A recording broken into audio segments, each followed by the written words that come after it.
Reconnect. Oh, we'll see if this works. Oh, I can't rotate my phone. Nice.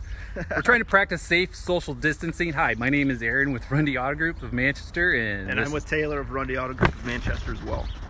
We're trying to keep apart, you know, for the Bologna virus. But anyway, behind this is a 2020 Shelby GT500, and I'm going to give this to Taylor so we can continue this on. Did you get it flipped around? Is it still working? It's still working. That's the biggest thing everybody wants to know is what's underneath that.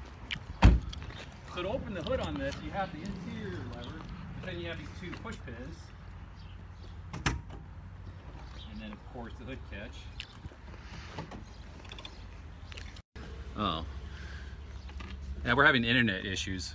So this was hand built by, looks like Adam Steyer, from what I can see. Nice job, Adam. Way to go. What this motor is a 5.2 aluminum block. It does have a supercharger on it. It's a 2.6 liter supercharger. Pushes out 12 PSI. What that equates to when you get down to the brass tacks is 760 horsepower and 625 foot-pounds of torque, which makes it the most powerful Mustang ever built, which is awesome. We are definitely in the era of muscle cars. To keep that thing cool, it does have 6 heat exchangers. I haven't tried counting them all. Obviously there's a main one here with the radiator. You can see a pretty sizable one down here. I assume there's an auxiliary one down below. Also you can see the low splitter. Do not try to enter, you know, low clearance areas. You'll rip it right off. Let's see what else. The other part of that keeps this thing cool is normal Mustang has about, what, 6 quarts of oil. This thing has 11. While we're under the hood, another thing is this little rain diffuser. You can take that off and that'll open up the hood. It'll breathe a little better as far as, you know, getting rid of the heat. It does have this strut bar. It contacts at the strut points and at the rear firewall. This is made out of magnesium. Keeps it lightweight and also stiffens up the chassis. So I haven't seen a car with these pins since the 70s. But I'm gonna go ahead and close this because it won't remote start with it open. And speak up. Okay, speak up. Yep. Yes, sir. While we're on the outside, we'll talk about the braking of it. The biggest thing with brakes on this car is they're huge. And these are not a traditional one-piece rotor, they're a 2-piece rotor. So you can kind of see this center piece is not normal steel, but it's the first time, let me get my train of thought here. It's the largest front brake for Turkey on. Giant Brembo brakes. I mean, that is front and rear. The Michelin tires. These are a summer-only compound. The warmer it gets, the stickier they get. They probably will only last 10-15,000 miles with aggressive driving, but that's the whole design of the car. It's the sticky tires for it to, you know, grab the road. Also, part of it is, you know, we talked about these splitters here, these side splitters. They are all in it. It's not about pushing the air away from the car. It's about grabbing the air and giving you the downforce. Normal, I think a GT350 has this. The 500 has this additional. Again, it's to keep that airflow above it and pushing the car downward. Come around the back. This is the same spoiler as a GT350. It does also have what's called a gurney flap that you can see will bolt on underneath here. It's inside the trunk of the car. It's for track use only. What that does is it provides an additional lip, more downforce, try and keep that car planted as possible. Probably the next thing everybody wants to hear is it start up. Okay. So we'll start it up. It has different exhaust modes, so you stay back here.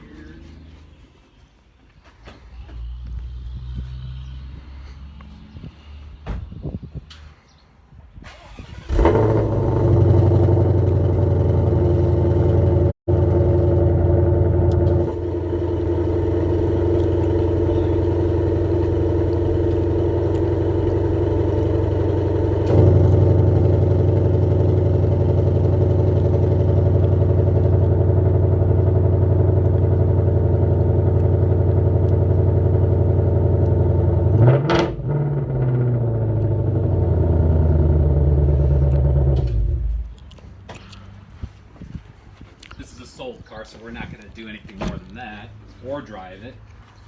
Taylor, if you want to hop in the other side, we'll go over some of the goodies on here. Oh, just open the door and look at the seats. So these seats are specific to the Shelby GT500. I mean, these are Recaro racing seats. Obviously, they have side bolsters on them to keep you. I'm 6'2", I weigh none of your business, but I'm about average. When I sit in it, it hugs me really tight, and the whole purpose of that is obviously if you're taking this car around the corners hard, it's gonna hold you in. They are a really nice seat though, and they're manual. You think that's for a car that you're spending, you know, $70,000-$80,000 on, but it's all about weight. So power motors add weight. Getting on the inside of the car, you're gonna notice something missing, or not missing, depending on how you look at it, is right here. These only come with a automatic transmission, no manual. So some people go, oh, groan, but you have to understand you're driving something with 760 horsepower. If you were in a race with someone with a manual transmission, win. It's just, you cannot shift as fast as this car. Oh, hi customers. And talking about shifting, so this transmission, it's a, what's that? Oh, I'm sorry. Transmission made by Tremec. It shifts in less than 100 milliseconds. So 100 with a manual. Are these your customers? Oh, okay. Your door. Might have to start it to show some of this. So on the instrument, you do have, even though it's a manual transmit or automatic transmission, you do have paddle shifters. These are full aluminum. Your suspension modes, because it does have Magna Ride suspension. What that means is, I'll see if it'll do it. Yeah, it will do it with the car off. I have normal, sport, normal and sport. It's all showing. Oh, there we go. Sorry about that. We just shut the Wi-Fi off when he sucked up my data. Then sport steering, comfort steering. So it does have electric assisted steering instead of like your normal hydraulic. So you can change the steering modes. That'll give you different feedback. It does have a cool little Cobra button on the steering wheel as well. Now that's if you want to get into your track applications. So we won't go into the My mode because that's something that's customizable, but let me back up here. Let's see, we'll work around there. Track apps, which I'd love to show you this. It has a line lock ability. If you don't know what that is, basically you can do massive burnout. It locks the front tires, allows you the rear tires to spin. It'd be for something like heating up at a drag strip. Launch control, again, that's something you would use mostly at a drag strip. You get to allow, it basically allows you to adjust the RPM that the vehicle will launch at.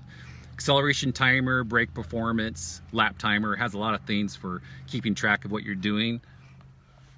Of course, you know, that's only on the track.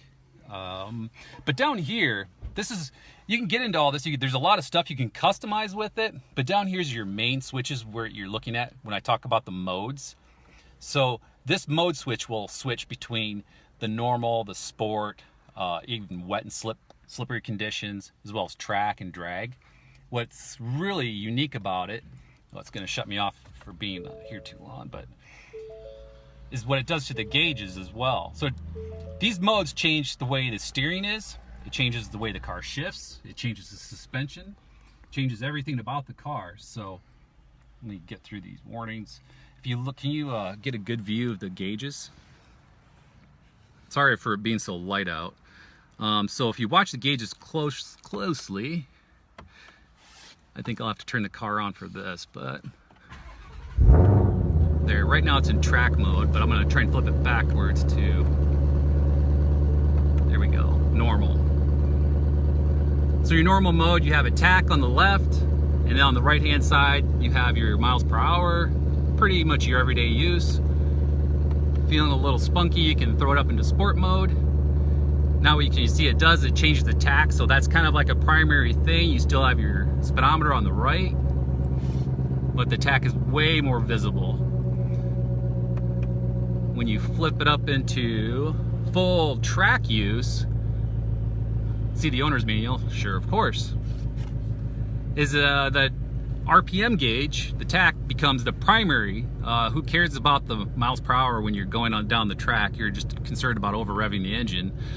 And speaking of over revving the engine, it does have on the top of the dash, it has an LED light where you can adjust an RPM limit. So you can have this, set this RPM, like if it's gonna, you wanna wait till it's broke in good, like at 6,800 RPMs, and your shift light will flash accordingly. So you can adjust how that reacts as well.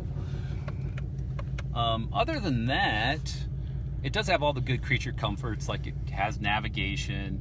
You do have some additional gauges. These two gauges are additional with the Shelby. Of course, the nameplate. They give you a chassis number on it as well. I really wish we could take this out for a drive. Oh, some of the other specs, I did kind of flip over this. So we talked about this, between the engine, the transmission, it also has a carbon fiber drive shaft. Between all these technologies that Ford has put into this, some of the most impressive specs, 0 to 60 in 3.5 seconds is impressive for a Mustang, for any car out there. But what's more impressive, if you think about, someone's quarter mile times, usually, 100, 115, it's a pretty respectable time. So this car can go from 0 to 100 and back to 0 in 10.6 seconds. So that's a pretty impressive number. It's faster than most cars can even do to 100. This car's not even fully loaded. This is in the, we'll say it's in the mid 80s without giving out a lot of specs on it. You can get carbon fiber packages. This car fully decked is over 100,000, so it's the most expensive Mustang ever built as well. I wish we could drive it, but unfortunately we can't. If you guys have any questions, feel free to call Taylor or myself out here at Rundy's in Manchester. We'd be more than happy to help you. Thanks, guys.